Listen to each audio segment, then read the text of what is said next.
예비군 민방위 훈련장 같은 안보 특강은 가라. 여기 진짜 안보 특강이 있다. 정옥식의 진짜 안보.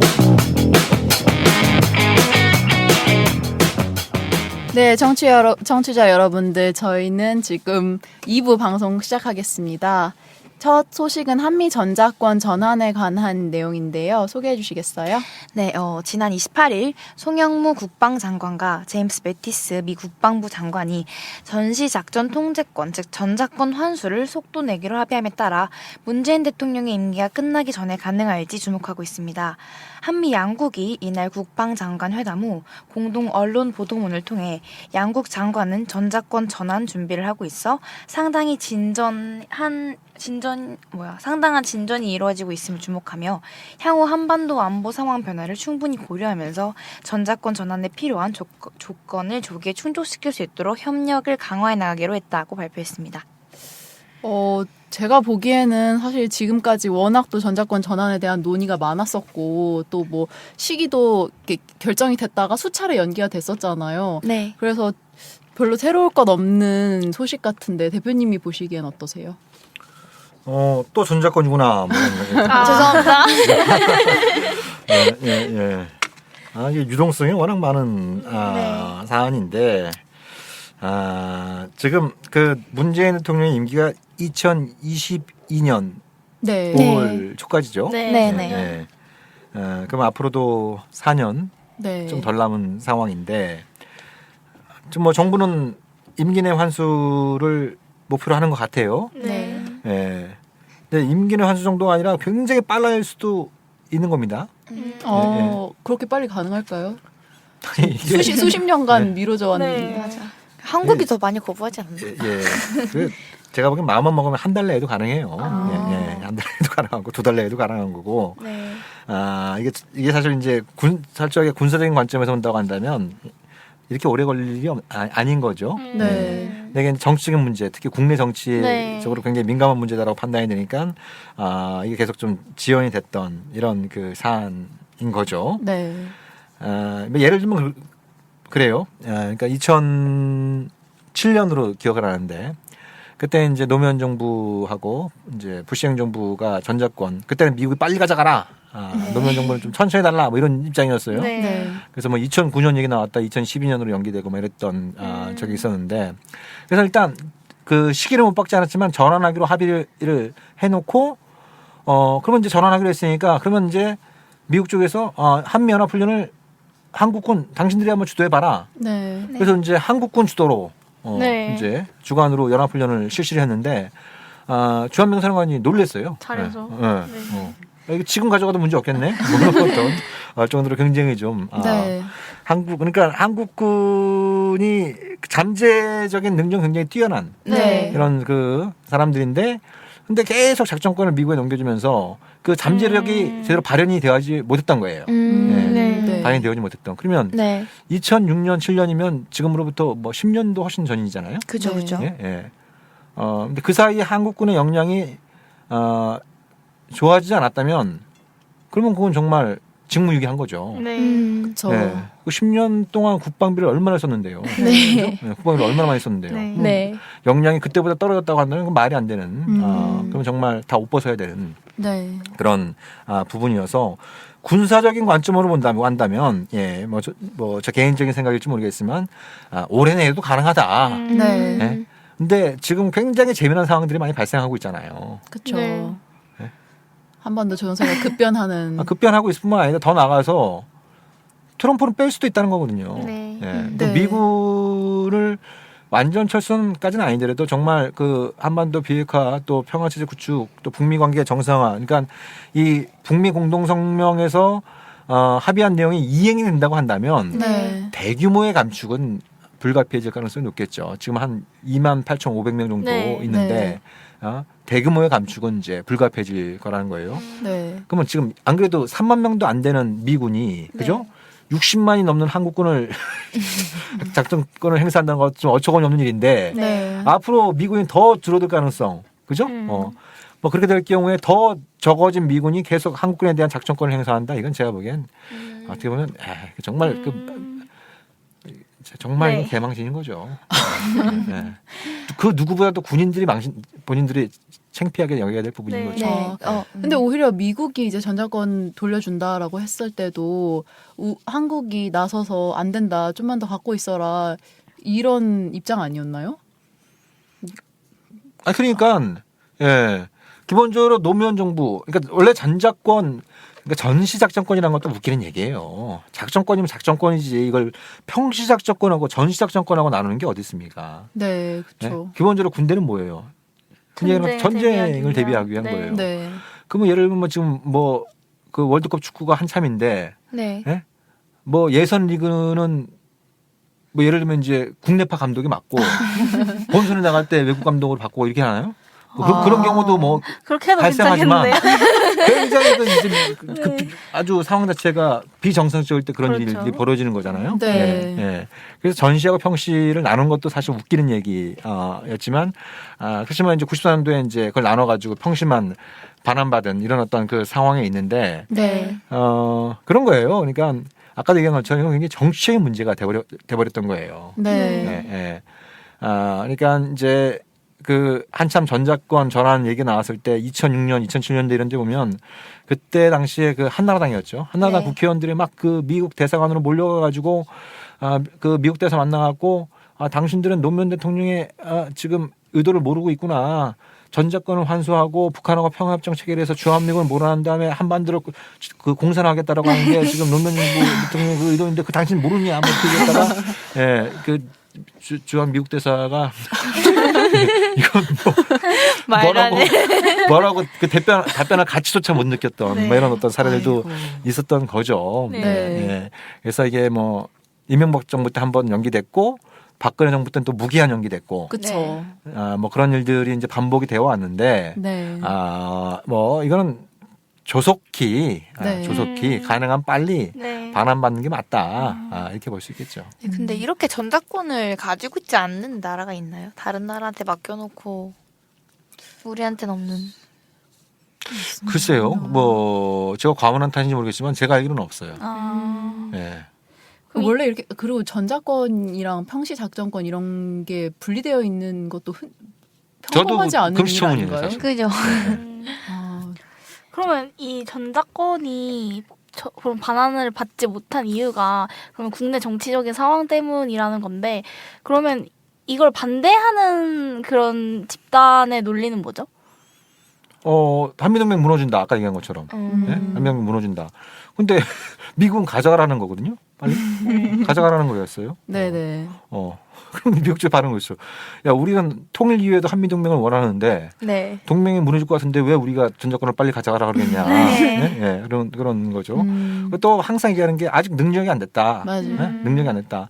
세계 지금 8위, 9위의 국방비를 지출하면서 북한보다 30배나 많은 국방비를 쓰면서 아직 능력이 안 됐다. 이게 참 염치 없는 네, 소리. 그러네요. 1위 될 때까지 찾는 건가 봐요.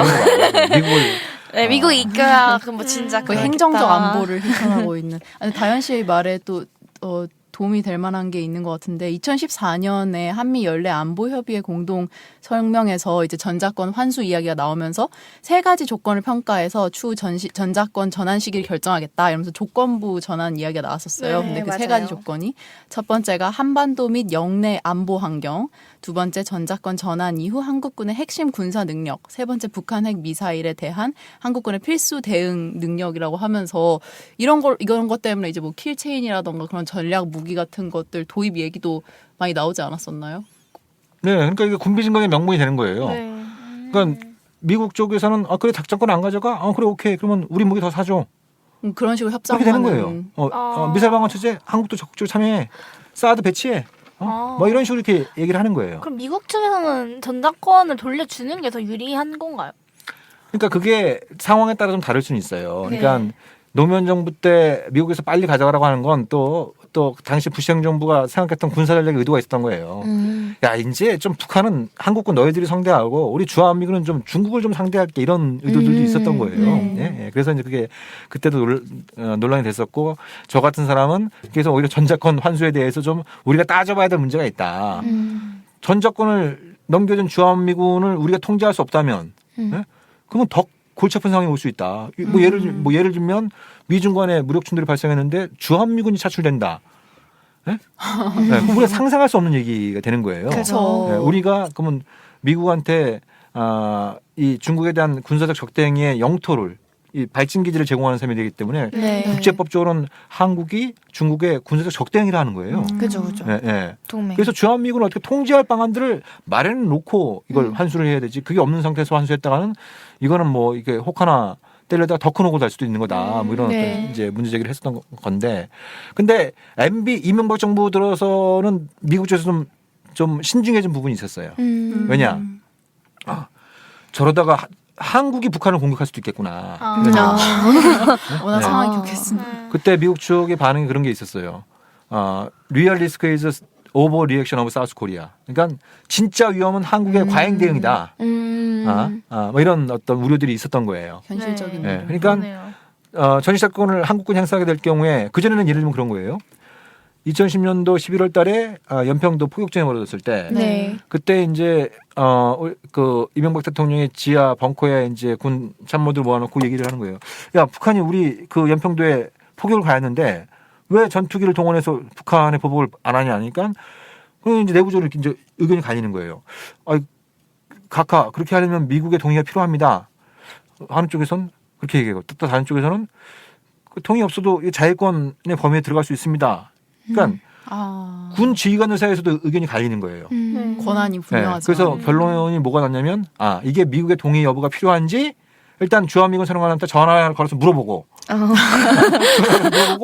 그리고 이걸 국제법 학자들한테 연구용을 주자. 너무 좋아. 이런 거예요.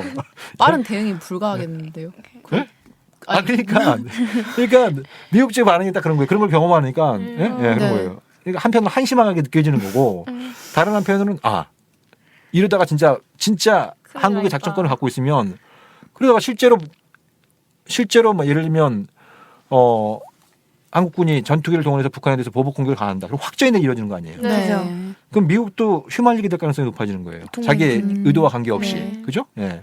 그래서 그런 걸 통제하기 위해서 작전권 전환을 미국도 늦추는 게 그렇게 나쁘지만 않다. 늦추면서 뭐예요? 아까 얘기한 것처럼 무기도 무기 팔고. 더 많이 팔고 뭐 MD에도 참여시키고 네. 사드도 배치하고 뭐 이런 어떤 방식을 통해서 아까 얘기했던 뭐 조건에 기반한 작전권 네. 전환. 네. 제일 중요한 그거잖아요. 한국군의 능력 향상. 네. 그렇죠. 네. 한국군의 능력 향상이 뭐예요? 무기 국방비를 무기. 늘려서 미군비를 더 많이 사는 게 능력 향상인 거예요. 그리고 북한의 미사일에 대한 한국군의 대응력. 대부분 다 사드를 상당히 설치하고. 그렇게 되는 거예요. 개인적으로 궁금한 건데 전자권이 만약에 환수가 되면은 그 방위 분담금은 어떻게 되는 건가요? 그런 뭐 전작권 환수하고 직접적으로 관계된 건 아니고 네네. 그건 이제 주한미군이 주둔함으로 발생하는 비용을 부담하는 문제이기 때문에 네. 그건 주로 이제 주한미군 규모에 관계된 문제겠죠. 네. 주한미군 이야기가 나오니까 이제 다음 소식으로 넘어가 봐야 할 것 같은데요. 다음 소식 전해주시겠어요? 네. 지난달 29일 주한미군 사령부는 평택에 있는 사령부 신천사에 개관식을 열고 본격적인 업무 수행을 시작했습니다. 지난 1945년 서울 용산에서 주둔한 지 73년 만에 평택시로 이전한 건데요. 2004년 당시 한미 양국은 용산 미군 기지를 2008년까지 잔여 부대는 2011년 전까지 이전할 것으로 예정했지만 시민단체와 지역 주민들의 반대로 지연됐습니다. 이전을 기념하여 지난 3일 주한미군 상공회의소는 한미 동맹 강화와 우호 증진을 상징하는 조형물 설치를 위해 주한미군 평택 이전 기념 상징 조형물 건립 합의서를 체결했다고 합니다. 네.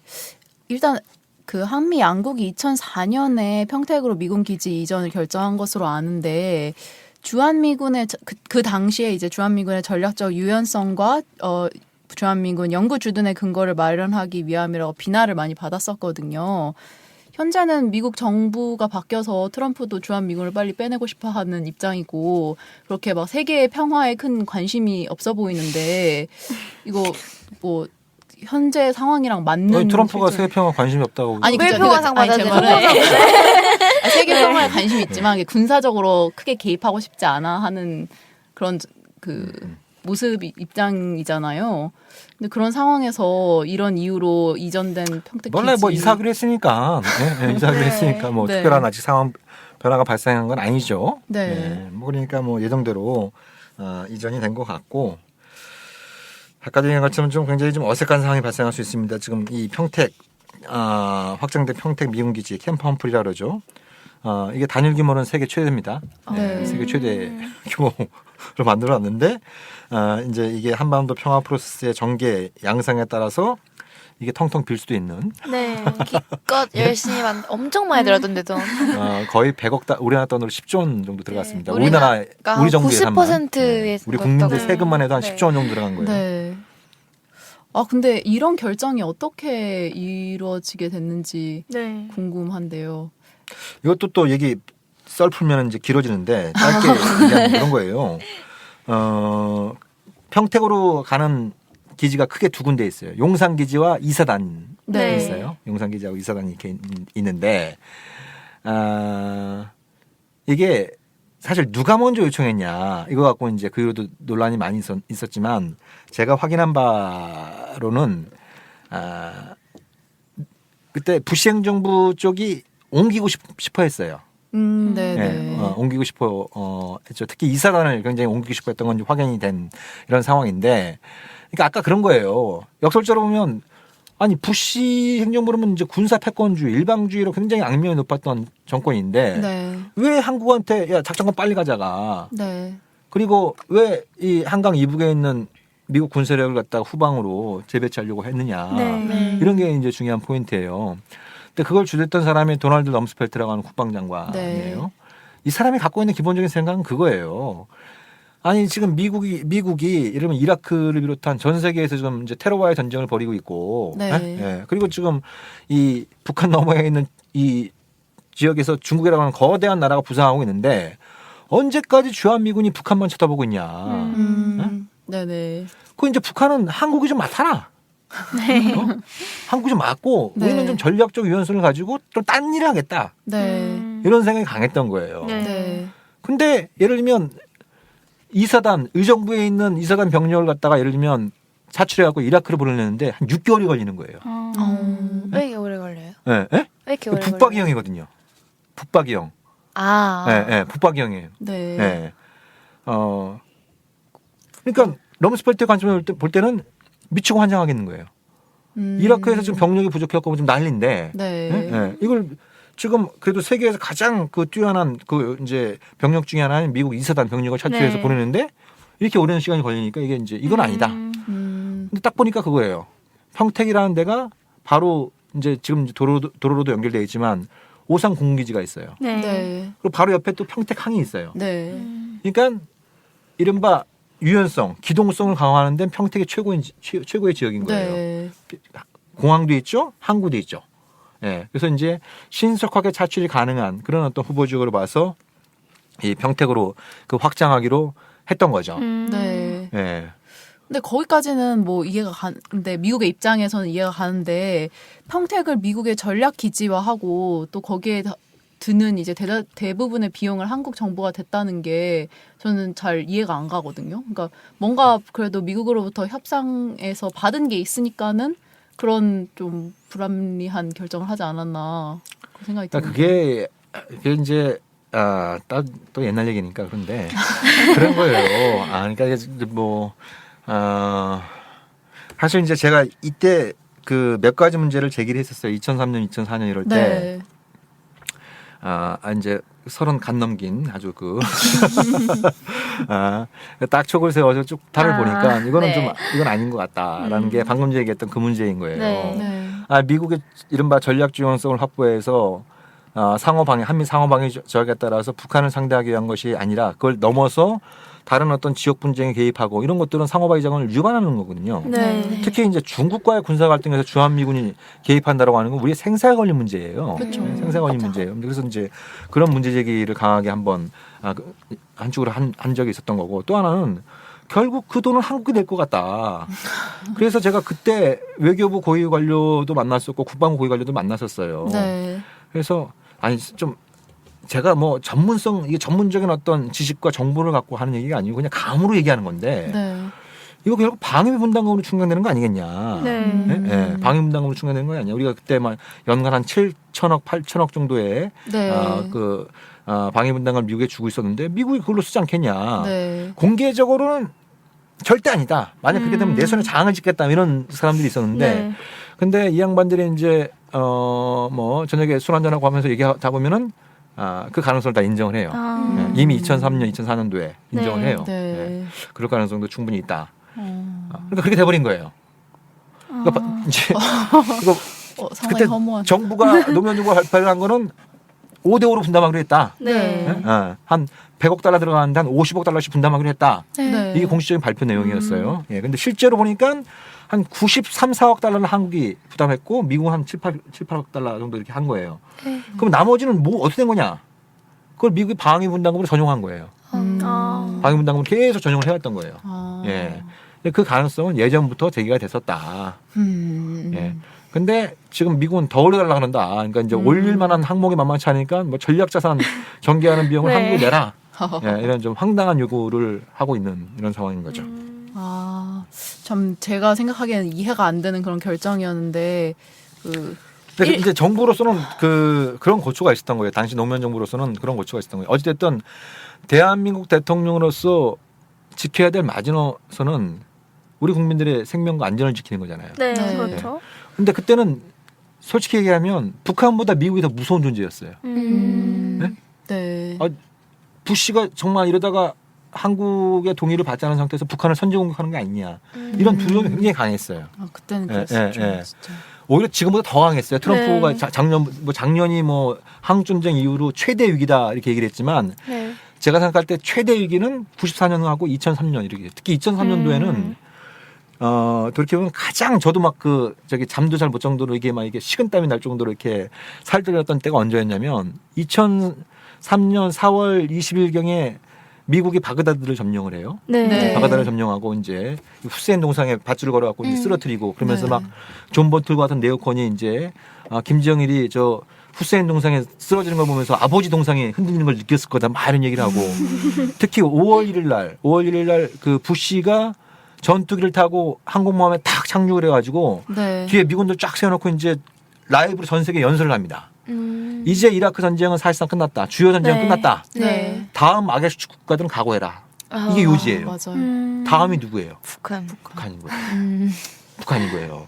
그러면 저 같은 사람도 그런 걸 보면 이게 정말 이러다가 정말 전쟁 나는 게 아닌가 이런 어떤 네. 두려움에 사로잡히는데 청와대에 계신 분은 훨씬 더 했겠죠. 네. 그래서 본인이 좀 이렇게 이게 좀 마음에 안 들고 미국의 요구가 좀 부당하다라고 느낄 수 있는 부분도 있지만 네. 그렇지만 환심을 사기 위해서 그죠? 좀 부시를 달래기 위해서 불가피하게 지불해야 되는 쪽의 기회비용이다. 이게 뭐 대표적인 이라크 파병 뭐 이런 네. 거일 수 있었던 거죠. 그래서 뭐 그렇게 보면 그런 걸 전적으로 이해를 못할 바는 아니었지만 그때 좀 더 우리가 섬세하게 또 전략적으로 임했다라고 한다면 네. 지금 뭐 특히 비용 문제 관련 이런 어떤 네. 부분들에 대해선 좀 더 시정할 수 있지 않았을까 그런 생각이 들어요. 그럼 그때 그 결정을 하셨던 고위 관료분들은 네. 미국이 이제 평택 기지를 전략적 유연성으로 할 거라는 사실을 알고 그런 결정을 하신 거겠죠? 이게 이제 얘기가 길어지는데, 그러니까 전략적 유연성 관련해서도 점점 그래서 이게 논란이 된 거예요. 네. 네. 예? 예.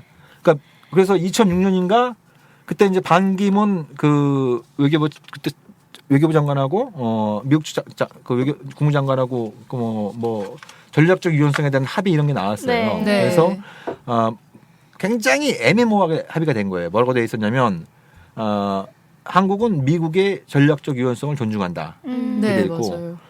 미국은 동북아에서 원하지 않는 분쟁에 휘말리지 않겠다라고 하는 한국의 입장을 존중한다 이렇게 돼 있어요. 네. 예. 근데 여기서 문제는 뭐냐면 한국이 원하지 않는 동북아 문제는 사실 중국과의 관계를 얘기하는 네. 거예요. 네, 네. 예를 들면 미중 간에 무력 충돌이 발생하거나 중일 간에 무력 충돌이 발생했을 때 당연히 한국군은 개입을 안 하겠죠. 네. 네? 당연히 안 하겠죠. 네. 문제는 주한미군인 거예요. 그쵸. 네? 주한미군이 개입하면 우리도 개입이 되는 거예요. 아까 얘기했잖아요. 네. 우리는 국제법적으로 그렇게 되면 한국은 중국의 군사적 적대행위를 하는 거기 때문에 네. 네. 우리가 원하지 않는 분쟁에 휘말리게 되는 거예요. 그죠? 네.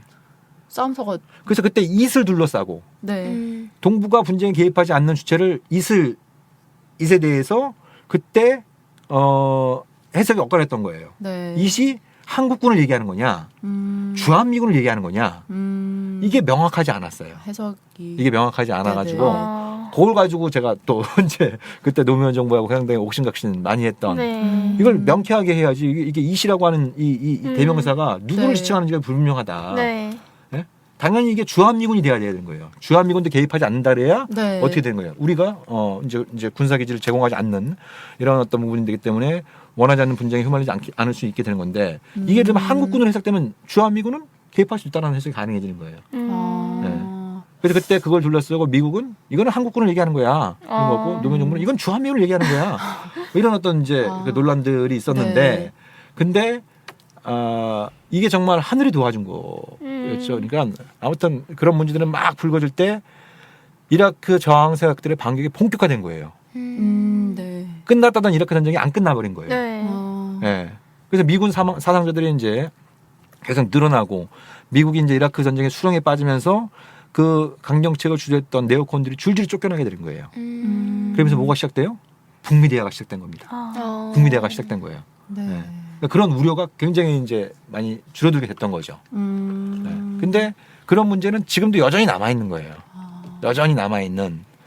그러니까 이게 다 연결되어 있는 부분이라고 하는 게 펜타곤이나 이런 어떤 내 기본적인 입장은 북한도 북한이지만 우리는 중국을 상대해야 돼 이런 생각이 강한 거예요. 네. 예? 예. 강한 거란 말이에요. 예.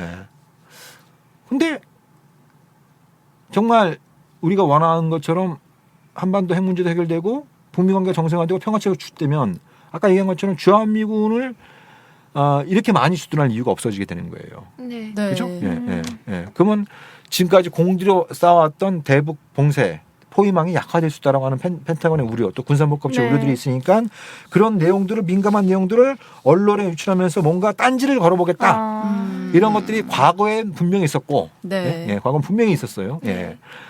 이게 오늘날에도 여전히 있는 것이 아닌가. 특히 트럼프가 미군 철수까지는 지금 네. 시사하고 있는 이런 단계다 보니까 네. 뭔가 여기에 좀 제동을 걸어야겠다라고 하는 이런 음모론적인 하지만 때로는 음모론이 가장 정확합니다.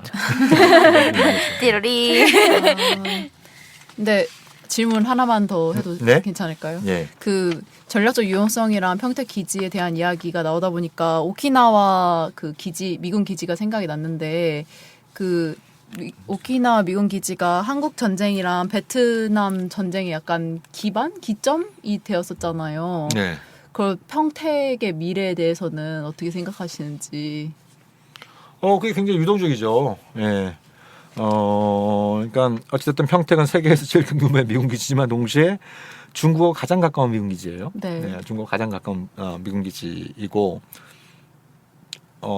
그리고 평택 문제도 있지만 또 제주해군 기지, 또 성주 사드 기지 뭐 이런 문제들은 다 이제 앞으로 걸리게 돼요. 네. 네. 예, 정말 한반도 평화 프로세스가 진전되면 이런 거 어떻게 할 거냐? 라고 하는 이제 문제들이 제기가 될 텐데 우리한테 최악의 시나리오는 한반도에 평화가 온다는데 이 미군 기지가 이 미중 간의 갈등이었던 부시가 되고 한국이 거기에 이제 한복판에 휘말리는 네. 이런 어떤 상황이 가장 우려할 만한 상황인 것이고 네. 그런 것들을 미연에 방지하기 위한 노력들이 굉장히 중요한 거죠. 그래서 그런 관점에서 본다고 한다면 완전한 미군 철수까지는 아니더라도 대규모의 미군 감축 이런 것들에 대해서는 우리가 좀 적극적으로 사고할 필요가 있습니다. 네. 네. 그리고 뭐 더 나아가서 그런 거죠. 이제 예를 들면 미군이 많이 빠져나가게 되면 이 10조 원이나 들어서 만든 이 평택 기지 이게 지금 이거 어떡합니까? 혼동할 수 있잖아요. 네. 그러면 이제 이런 기지를 재활용하는 방법. 예를 들면 전방에 있는 우리 군사력, 그죠? 네. 지금 남북 간 사이에 상호 군사력을 좀 후방으로 재배치하는. 근데 우리가 어디에 후방에 재배치할 수 있겠습니까? 땅값이 얼마인데. 그죠? 주민들이 가만히 있겠습니까? 그리고 그러니까 이런 어떤 이제 미군 기지, 미군 그 규모의 축소에 따라서 반환 맞는 미군 기지를 좀 재활용하는 이런 부분들도 이제 좀 생각해볼 필요가 있겠죠. 네. 그렇군요. 그럼 저희 마지막 소식 전해주실까요? 네. 헌법재판소가 양심적 병역 거부자를 형사처벌하는 병역법 조항이 헌법에 어긋나지 않는다고 결정했습니다. 네, 이는 7년 전과 동일한 판결인데요.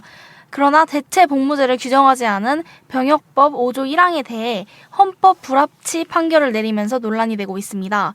때문에 국회는 2019년까지 대체 복무제를 포함하여 법 개정을 해야 합니다. 최근 법원에서 양심적 병역 거부자에 대한 무죄 선고가 나오면서 군 복무 문제가 다시 이슈가 됐었는데요. 이번 판결이 어떤 변화를 줄지 주목됩니다. 네, 앞에 소식들에서 제가 개인적인 궁금증을 너무 많이 풀어서 네. 혹시 두 분도 질문 있으시면 아까 분명히 질문 별로 안 한다 그랬는데. 질문 있으시면 네. 네, 먼저 대체 복무제가 뭔지 설명이 필요할 것 같은데요. 말 그대로 대체하는 거죠. 네. 군복무를 대체하는 거죠. 네. 예.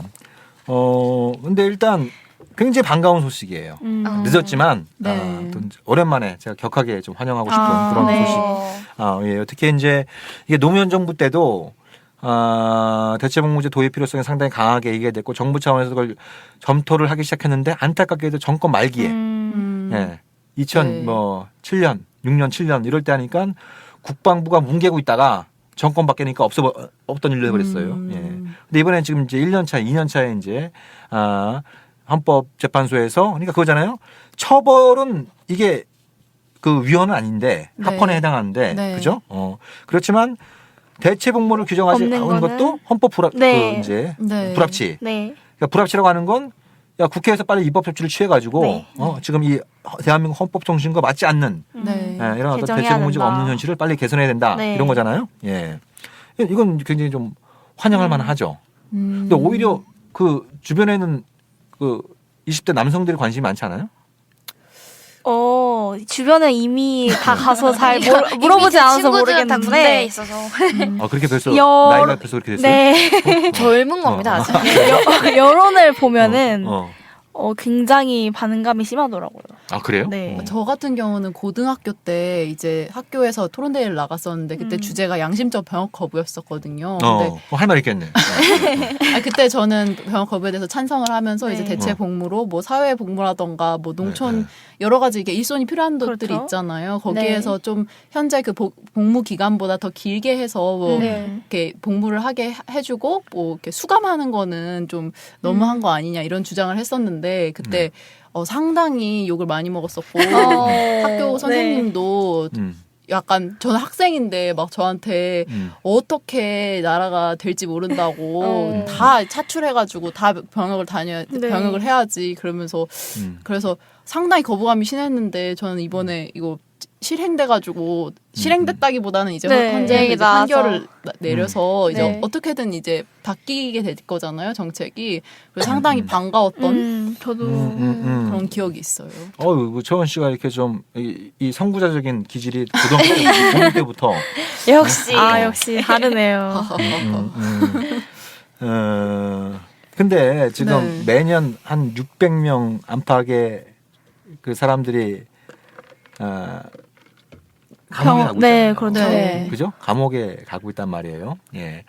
그러니까 그 처벌의 기본적인 취지는 교종의 의미예요. 그렇죠. 그죠?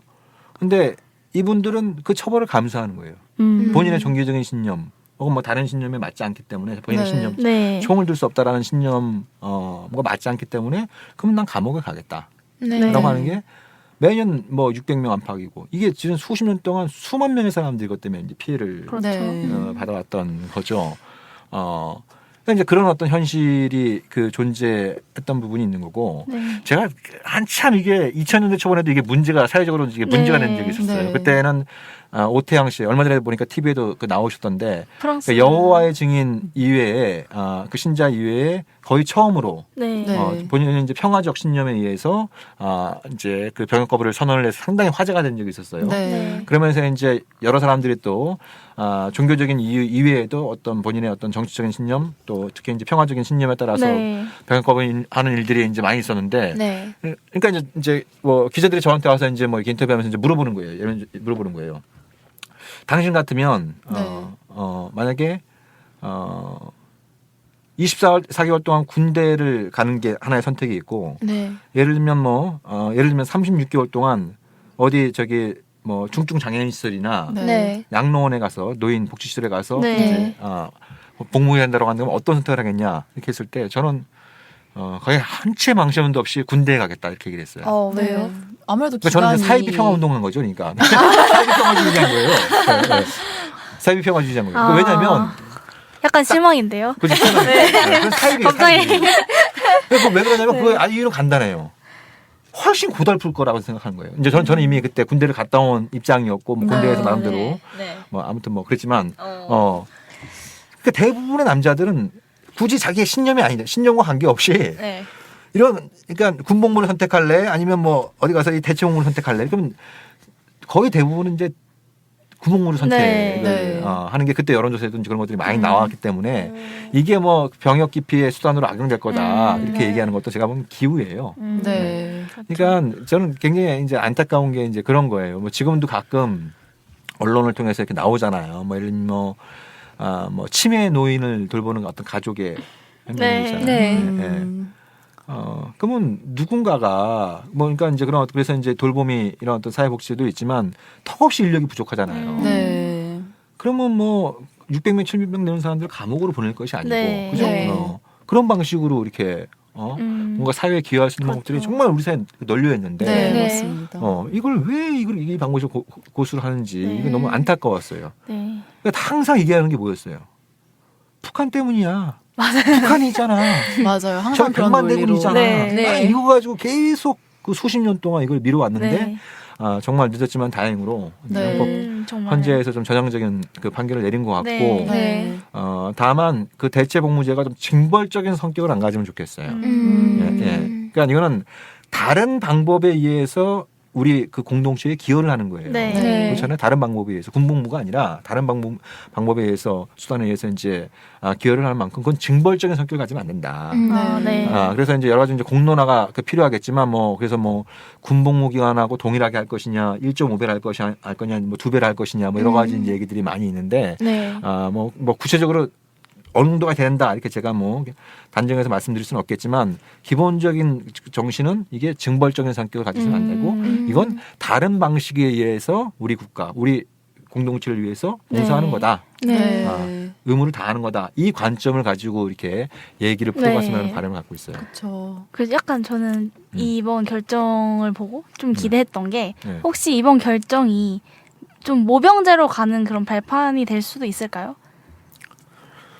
글쎄요. 그러니까 이게 갈수록 그렇잖아요. 이제 이른바 병역 그 수급 자원이 줄어든다. 군대 갈 사람들이 이제 뭐 저출산으로 인해서 인구 절벽 시대가 네. 온다 그러면서 이제 줄어든다고 하니까 그러니까 그런 병역 입영 대상자는 줄어들고 있는데 계속 그 머릿수는 채워야 한다고 한다면 어떻게 되냐면 현역 판정률을 높일 수밖에 없어요. 네. 그죠? 네. 뭐 그래도 90%만 다시 이렇게 막 80%대에서 뭐 90%대가 넘어서고 다시 이런 상황들이 발생하는데 그러면 어떤 일이 벌어지냐면 그것이 이제 정신적인 이유이든 심리적인 이유이든 네. 아니면 네. 신체적인 이유이든 네.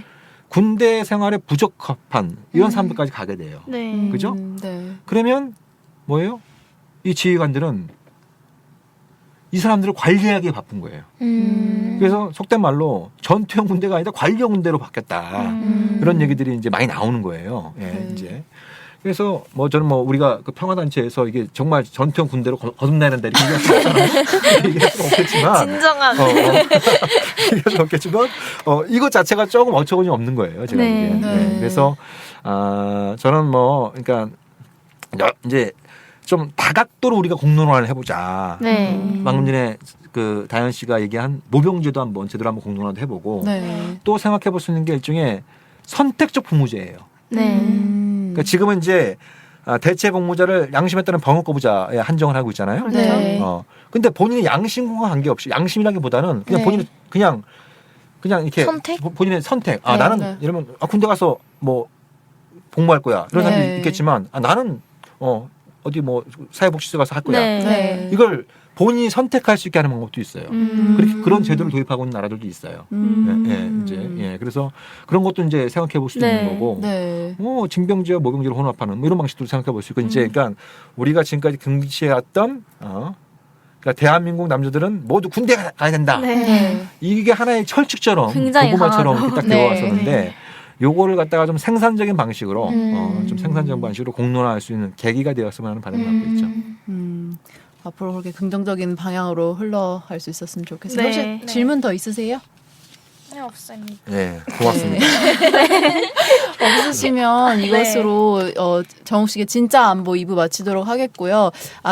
청취자 여러분들 저희가 항상 그 댓글을 유심히 제가 매일 보는데. 들어가 봤는데 네, 아무도 안 안 달아주셨더라고요. 그 조금 선풀 좀 달아주세요. 선풀 아니더라도 네, 뭐 악플이도 좋아요? 악플이라기보다는 관심의 약간 선풀을- 표현이기 때문에 그러면 악플이 좋아요? 무풀이 악플이 안 좋냐, 좋아요? 악플이 무풀이 좋- 좋아요? 당연히 악플. 전 악플. 네. 네. 악플이라도 달아달라? 네, 네. 관심을 주시면 네. 어. 그리고 뭐 진행자가 너무 좀 그렇다. 진행자의 별로다. 스타일을 네. 좀 목소리가 바꿨으면 별로다. 좋겠다. 목소리는 어떻게 할 수가 그런 건 없는데. 어쩔 수 없지 않나요? 네. 뭐 그런 말씀 따가운 질책 해주시면은 네. 저희가 진짜 반영하도록 노력하겠습니다. 네. 항상 우리 댓글 기다리고 있다는 점. 네, 문치원 진행자가 지금 입술이 틀 정도로 열심히 준비를 해왔으니까 우리 이 방송을 듣는 분들께서도 아주 짧더라도 네. 한마디 날카로운 비판도 좋고 네. 격려 말씀도 좋고 네.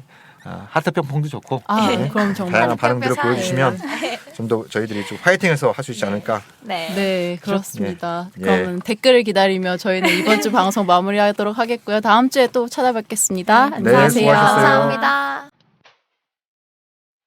국민 라디오 개국부터 지금까지 쭉 우리 대리운전 1호사사 9411 국민 대리운전 이번엔 꼭 국민 대리운전을 오리 대리 운전은 꼭 국민 대리운전 공정언론 국민TV와 끝까지 함께하겠습니다. 1호사사 9411 국민 대리운전 의리